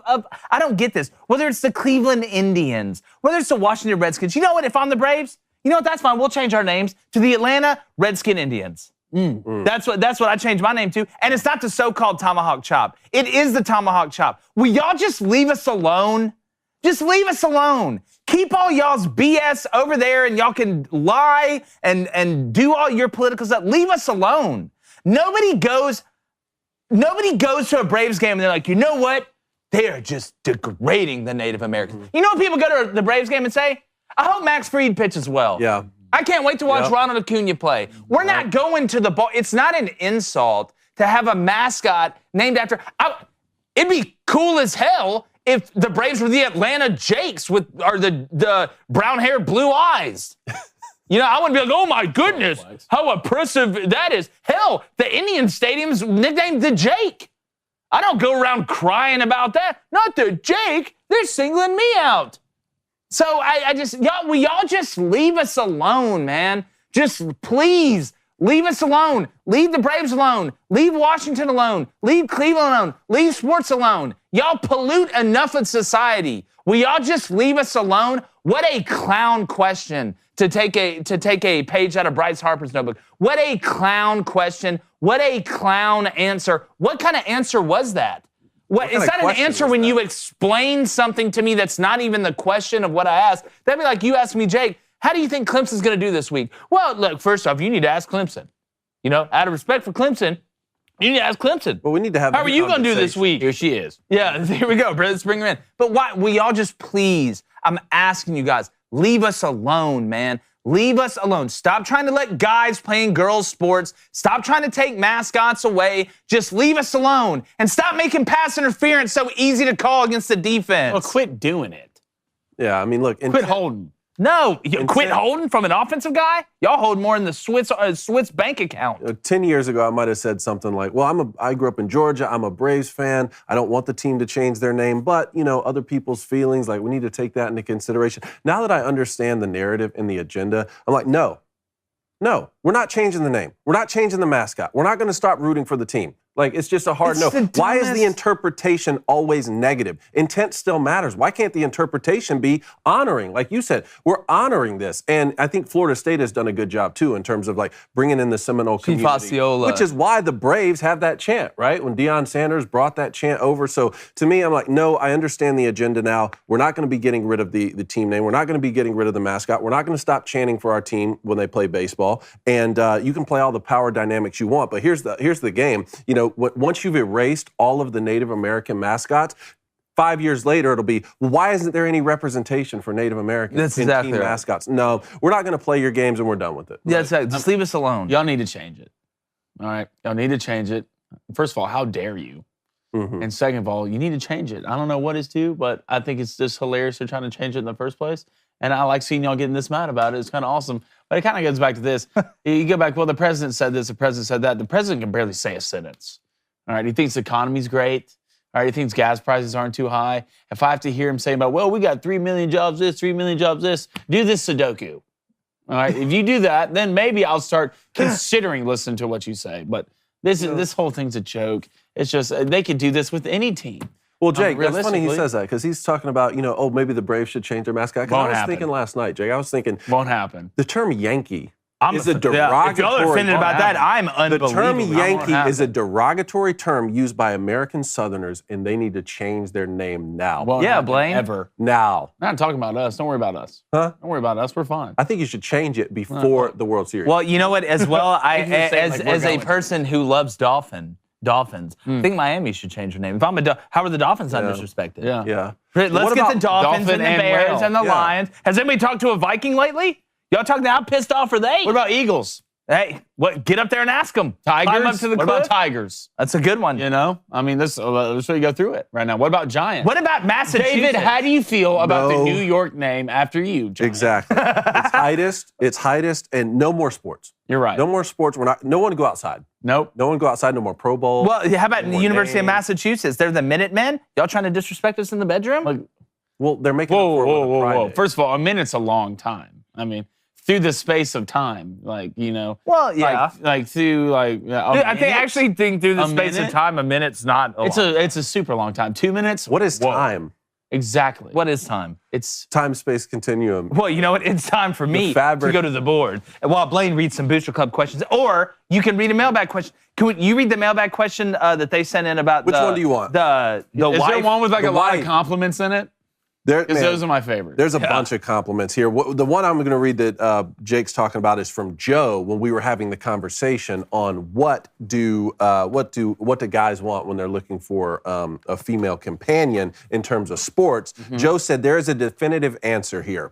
I want my girlfriend to watch my sports with me while displaying a high level of enthusiasm with only a surface level understanding. My wife is the perfect woman in this aspect. Example, the Braves the Braves guys. pitcher is struggling. She says in disgust, they need to get him off the freaking bag. You're damn right. He That's says, so true. we must never correct her. Yes. She continues to say hilarious things. The game is even more entertaining, and she looks pretty great at a tailgate. Who cares anyway? Then he threw in something about, I have a question asking for my friend Nick Chubb. If you don't want me to score a TD, why hand me the ball? Yeah, get an onside kick and make an extra point. It's That's like Cam so Newton true. said, you don't want me to dance? Don't let me score. That's so true. All right, we got a couple donos here, fellas. Oh, man. All right, we're going back to a $4.99 dono from the one and only the Draco. All right, let's see. Draco. Says, y'all see Abby the mascot give us basketball fans hope wearing a basketball jersey, hyping up the fans during the football game. Oh, they know. Deep down, they know. Lord Pearl's just waiting for his Why turn. not? Why not? Why can't Bruce coach both? The AD? Why not? Why not be the AD? Yeah, or be the AD. Be the AD. Yeah, like, let's give Bruce Pearl the keys to everything. That's exactly right. All right, then we go to Emmanuel C. What's up, buddy? A $5 dono, man. That car looks pretty cool in that profile picture. It says Calvin Johnson, a.k.a. Megatron, should be the head coach at Georgia Tech. Seriously, if he walks in my house to recruit me, I'll play for him. All hail Megatron. Well, if he walks in my house, one, I'll be scared, Yes. first of all. And two, I'll listen to everything he has to say. He'll catch Instead of everything you ripping throw my at him. arms apart. So. Yeah, that's exactly right. Kelvin Johnson is an absolute alien. I'll never forget, I went to an Auburn game when they're playing Georgia Tech. Reggie Ball was the quarterback, and I had no idea who this guy was, but Calvin Johnson just bombed on all. He made one catch where he reached like behind him. So he was running one way. The ball was thrown behind him. I think it may have been mesh or he was just the crosser, and he reached back and caught it with one hand. It was one of those where you're like, okay, that's not normal. You know, Right, Highs, was it's good so to see good. you in the chat, buddy. Right, Highs is in the Yeah, chat? man, I haven't seen him here in a while. How's the He chat doing says, today? as a Southerner, Blaine, you have no idea how mean Yankee is. It's disgusting. Change it. Laughing face, laughing face. yeah, Thank it you. is true. It is disgusting and it needs to be changed. All right, speaking about disgusting, Graham Gano was not disgusting last night. I Hey. appreciate that. It was 1-1. Good night for the guys last night. Yeah. Tony. Hey. That's a little same game parlay You hit a there. plus 100 and plus 700 last night? SGP. Come on, baby. I would say I'm fun. back, Here but I've we been here the go. whole time, Blaine. Love it. So tonight, Right I have here. I to, love it. tonight I have to bet baseball. So great. Depressing. Great. Why is there not action on Tuesday? I can't wait. Why am I not? It's week 5. Why am I waiting this long? Wait. When's it start? Why can I think at week 7? 7? I gotta wait 7 I have to wait till weeks. week 7 for action on a Tuesday? Grow up. Gotta get through the first trimester before we can even We watch need another action. conference.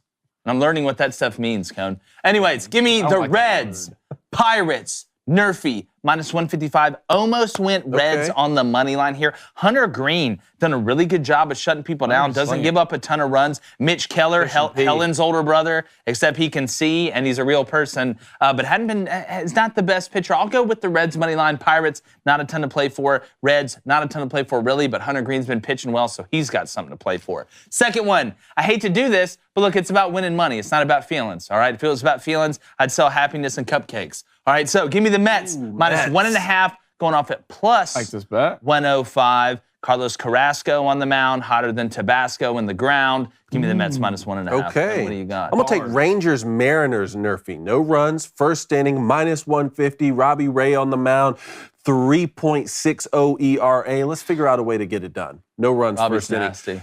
Double Nerfy for me. A's, Angels, Nerfy, minus 125. Patrick Sandoval on the mound. 3.01 ERA. I feel like, let's stay hot here. We got ourselves back in it last night. We got ourselves back in You it. did. but You it's jumped still- up 8 units There's still a last long way night. to go. There's a long way to go. Did you wake up 0-0 today, or did you wake up maybe 1-0 today?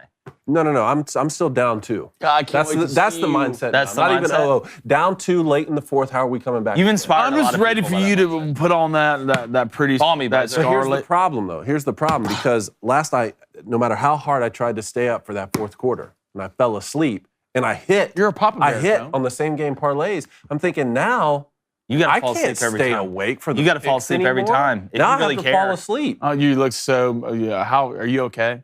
What do you mean? Is that going to be okay? Well, you feel a little tore up that you have to go to sleep now and you can't watch your bet. I don't think Cone's tore up about it. Yeah, Cone's got to Look, get man, up I wanna- earlier than anybody. He lives the furthest away. Look, man, I want a fantasy game. I want You did. Oh, we got to talk about that. Blaine, make your picks real quick. Okay, I have the Baltimore Orioles, Boston Nerfy going off at plus 110. Probably won't happen, but hey, 45-36, I'll take it. And they give me the Rockies, Giants, Nerfy -154. Hey, we're betting baseball. Great. No, look. It's a butter throw. I was going to go no. All right, give me Baby Cone wants Dodgers, Padres, Nerfy. That's -145. And he's going Braves, Nats, Yerfy. Yerfy today. The evil twin brother of the Nerfy. He wants to, he thinks a run's going to be scored in the first inning of that game. And that is actually at -110. It's a minus money bet. Yerfy. Really?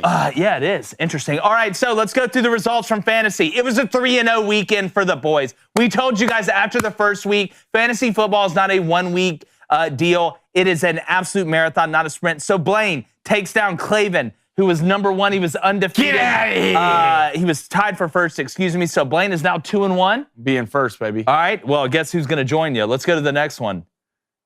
It's me. There he is. And listen, I want to tell Ben Shapiro, who's our boss, you did good fight. You guys fought hard. A lot of respect. Play this right. Just want to say, it was enjoyable seeing you on the field of battle. And the Booster Club, sometimes they're too strong sometimes. Yeah. It is. Really. So, and 2-1, tied for first place. Shapiro was undefeated. Claven was undefeated. So you have the tiebreaker over Claven. I have the tiebreaker over Shapiro. And I'm trying to remember who I have next week. But let's go to the next result.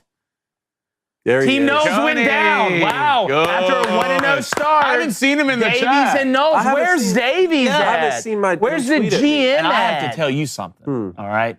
Candy corn is the worst thing I've ever tasted in my life. We have 2 minutes left here. This is not enough time to be This talking is a about for perfect the amount of candy time. You corn. like candy corn, David? Look, I have, Terrible. Michael Knowles and I have started the hashtag Stop Candy Corn Hate movement, and I'm tired. Dude, candy corn's disgusting. Okay, No well, I'll one take likes on- candy look, corn. I'll take on both of you tomorrow. Then No one, they might pretend to like it. I can't even but nobody celebrate. likes I candy. can't even Nobody likes celebrate candy a corn. fantasy win here Yeah. before I get the candy corn. Well, hate. you hate the other guys. How long who you like been candy. communist? It's not a year-round. It's not a year-round treat. It's not a Yeah, treat. it's a nice fall. It's a nice fall. The same Halloween people, treat. the same had people nothing else to eat. No, the same people that like candy corn are the same ones that like fruitcake. They don't exist.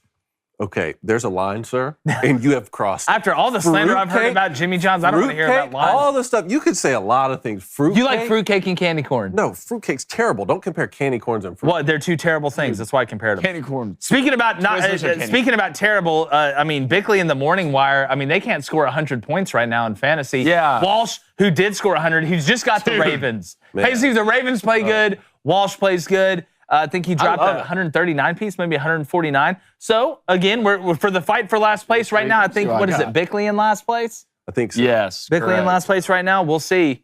I'm trying to see who I have. I want Walsh to next go to that week. WNBA game. I want him to go to it so bad. Yeah, let's look. I want to go playing in it. Let's look what we have. What you could. It's Oh, Mr. Shapiro. you got Ben. Playing Ben? It's you and Ben. Yeah. Ooh, do you know who you got, Cone? Yeah, I'm Welcome playing, to the rice Team fields, Morning baby. Wire. Oh, Playing the wow! Morning Congrats Wire. on being 2-2. Yeah.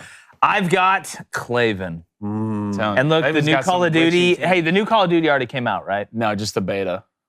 What does that mean? They're just testing it, not the full. Can Kyler Murray play it right now if you Well, it want? comes out the real new COD comes out mid-October.